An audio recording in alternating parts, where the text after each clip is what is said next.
Assalamualaikum warahmatullahi wabarakatuh. Salam, Swastiastu, Namo Buddhaya, salam kebajikan, dan salam sejahtera untuk kita semua. Alhamdulillahirrahmanirrahim, wabihi nasta'in, wa ala umurni wadin, wassalatu wassalamu ala asrofil anbiya wa mursalin, wa ala alihi wa sahbihi ajmain. Sebelumnya, kepada yang terhormat Bapak Saiful Prayogi, selaku dosen pengampu mata kuliah farmakognosi, di sini kami dari kelompok 6 akan mempresentasikan hasil kerja dan diskusi kami mengenai uji identifikasi tanin, di mana ini adalah suatu tugas terstruktur dari mata kuliah farmakognosi. Sebelumnya perkenalkan, nama saya Anissa Rayuningsi, di sini saya sebagai moderator, kemudian saya ditemani oleh teman-teman saya, yaitu ada Anissa Rahman, Cindy Dewi Mentari, Nila Ulfatur Ikoh, Raffi Adam Al-Kafi, dan Fania Ramawati. Nah, mungkin langsung saja kepada pemateri untuk dapat menyampaikan materi. Baik, saya di sini Fania Ramawati sebagai pemateri pertama akan menjelaskan tentang definisi. Tanin adalah senyawa polifenol yang berasal dari tumbuhan, berasa pahit dan kelat, yang bereaksi dengan mengumpulkan protein atau berbagai senyawa organik lainnya termasuk asam amino dan alkaloid. Berbeda dengan flavonoid, tanin salah satu golongan senyawa polifenol dengan BM yang sangat besar, yaitu lebih dari 1000 gram per mol, serta dapat membentuk senyawa kompleks dengan protein. Tanin memiliki struktur kimia yang beragam, sehingga dibagi menjadi 4 kelompok utama, yaitu kelatanin, elagitanin, proantosianin atau tanin terkondensasi, dan tanin kompleks. Next, Mas. Fungsi. Senyawa tanin berfungsi untuk mengikat dan mengendapkan protein karena mengandung sejumlah kompleks ikatan fungsional yang kuat dengan molekul protein yang selanjutnya akan menghasilkan ikatan silang yang besar dan kompleks. Dalam kesehatan, tanin berfungsi untuk mengobati diare, mengobati ambeien, menghentikan peradangan, dan juga dapat sebagai alternatif alami membersihkan gigi tiruan. Slide selanjutnya akan dijelaskan oleh pemateri kedua.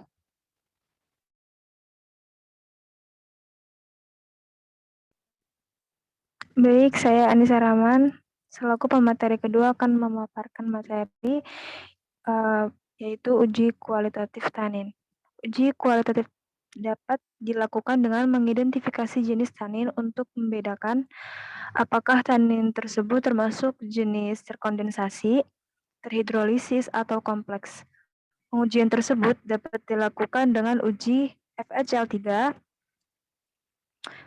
tes for catechin, uji HCl, uji asam asetat, ditambah PB asetat, uji KBR, dan uji penambahan stiasni L-formaldehid 3%, asam klorida. Next. Nah, berikut adalah tabel saat proses mengidentifikasi adanya tanin. Yang pertama itu penambahan ekstrak dan FeCl3 terhadap kulit buah rambutan. Nah, pada proses ini yang dihasilkan itu ada dua hasil. Yang pertama ada endapan biru hitam dan endapan hitam kehijauan. Endapan biru hitam ini menandakan adanya senyawa galotanin dan elagotanin. Kalau endapan hitam kehijauan, adanya senyawa kondenstanin. Selanjutnya itu penambahan gelatin test, yaitu pada proses penambahan ini terbentuknya endapan. Nah, jika adanya endapan, yaitu menandakan adanya senyawa tanin. Selanjutnya ada kalium ferricyanide, penambahan kalium ferricyanida dan amonia. Maka akan terbentuk warna coklat tua. Nah, pada terbentuk warna coklat tua ini menandakan adanya senyawa tanin. Selanjutnya penambahan tes for chlorogenic acid. Pada proses penambahan zat reaksi ini terdapat warna hijau. Nah, pada terbentuknya warna hijau menandakan terdapat senyawa tanin. Selanjutnya penambahan folin Caltech pada proses penambahan zat reaksi ini menandakan adanya warna biru. Nah, pada terbentuknya warna biru, yaitu menandakan adanya senyawa tanin. Selanjutnya saya berikan ke pemateri ketiga.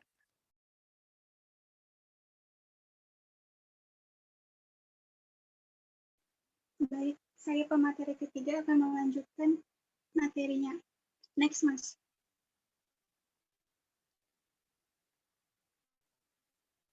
Yang kedua dari uji kualitatif aplikasi jenis tanin. Yang kedua itu ada tanin terkondensasi atau Katechol tanin. Di sini ada spray ditambah FeCl3 menghasilkan warna hijau, hitam kehijauan, yang artinya berarti menghasilkan zat tanin terkondensasi. Kemudian yang kedua ada ekstrak ditambah HCl yang dipanaskan, itu menghasilkan warna merah polybapsenes yang tidak larut, menandakan itu adanya senyawa tanin terkondensasi.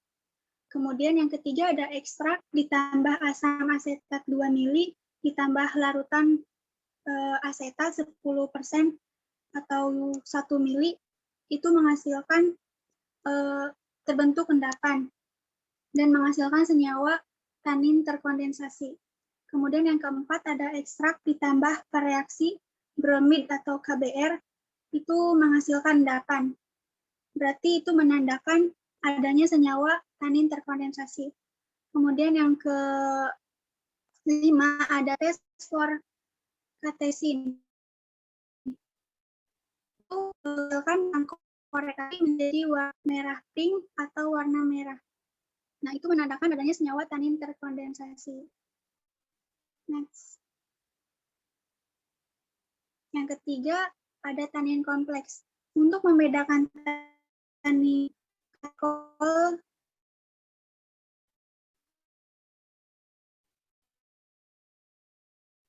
dan tanin galat, atau dalam versi formedit 3% asam klorida 2:1 dan direflux selama 30 menit. Bila terjadi endapan merah, itu menunjukkan adanya tanin katekol. Endapan yang terbentuk disaring, kemudian difiltrat, dinetralkan dengan natrium asetat. Pada penambahan FeCl3 1% ini, pada filtrat akan terbentuk warna biru tinta atau hitam menunjukkan adanya tanin galak. Ini menurut voucher 1978. Kemudian saya alihkan ke pemateri selanjutnya. Ya, baik. Terima kasih atas karena sudah menyerahkan waktunya. Selanjutnya saya akan membahas terkait dengan hasil dari uji identifikasi berdasarkan dengan analisis kualitatif tadi. Yang pertama, terkait dengan gelatin test, itu nantinya akan terbentuk endapan putih kekuningan, di mana endapan putih kekuningan ini akan menunjukkan tanin yang menggumpalkan protein dari gelatin, sehingga tanin dapat bereaksi dengan protein dan membentuk kopolimer mantap yang tidak larut dalam air. Selanjutnya, ada penambahan kalium ferricyanida dan amonia positif, yang ketika hasilnya positif akan memberikan warna coklat tua, dan pada tes for chlorogenic acid terbentuknya warna hijau yang menandakan bahwa ekstrak tersebut mengandung tanin. Next. Selanjutnya pada uji Volensio-Caltech, warna biru yang dihasilkan menunjukkan bahwa sejenis senyawa polifenol yang terkandung dalam ekstrak tersebut itu positif mengandung tanin. Hal tersebut dikarenakan kemampuan dari sampelnya mereduksi reagen dari Volensio-Caltech sendiri yang mengandung senyawa asam fosfomolibdat, fosfotungstat, dan membentuk senyawa kompleks yaitu molybdenum tungsan yang berwarna biru. Di mana semakin pekat intensitas warna birunya, maka menunjukkan bahwa kandungan fenol atau tanin dalam ekstrak tersebut semakin besar. Next.